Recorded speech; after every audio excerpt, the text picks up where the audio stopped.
There are a lot of words you can use to describe the 24 years and 8 months that Jonathan Fleming spent in prison for a crime he did not commit. A breakdown of the system, a miscarriage of justice, hell. And this day is finally here. I dreamt about this many nights. The one word you cannot use is unique. Fleming is just one of a growing number of people to have their convictions vacated in Brooklyn since 2014.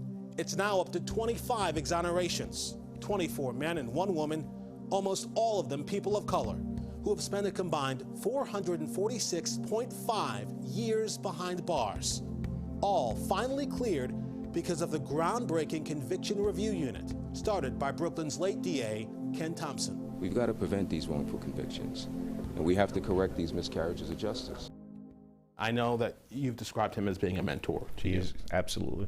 Thompson's tragic death from cancer moved Eric Gonzalez into the spotlight, putting him in charge first as Brooklyn's acting DA, then as the elected DA in 2018.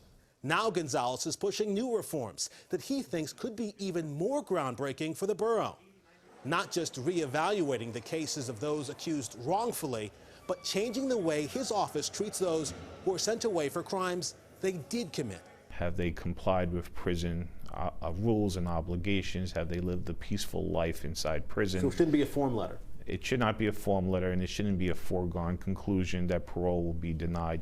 In most places around the country, prosecutors do just that, fighting parole with no basis other than the original crime. In Brooklyn, prosecutors will now automatically do the opposite, supporting parole as a default in a vast majority of cases. Views shaped by a crime that devastated Gonzalez's own family years ago.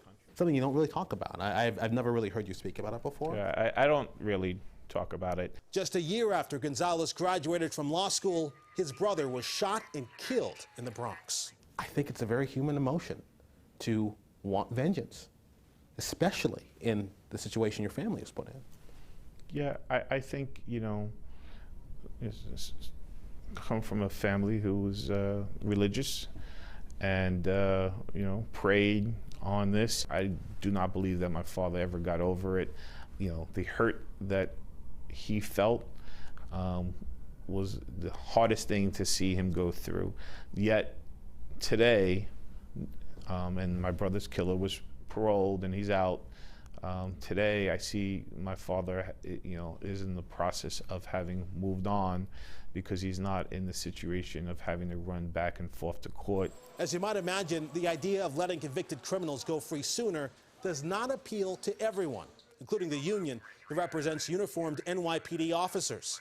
PBA President Pat Lynch gave us a statement saying district attorneys have a responsibility to be advocates for victims and not advocates for convicted criminals, arguing that a policy of blanket support for parole puts public safety at risk. If the majority of people can't be made to be better people and safer people after long prison terms, then we're doing something wrong in our correctional facilities. And if we're going to end mass incarceration, we have to do it on both ends.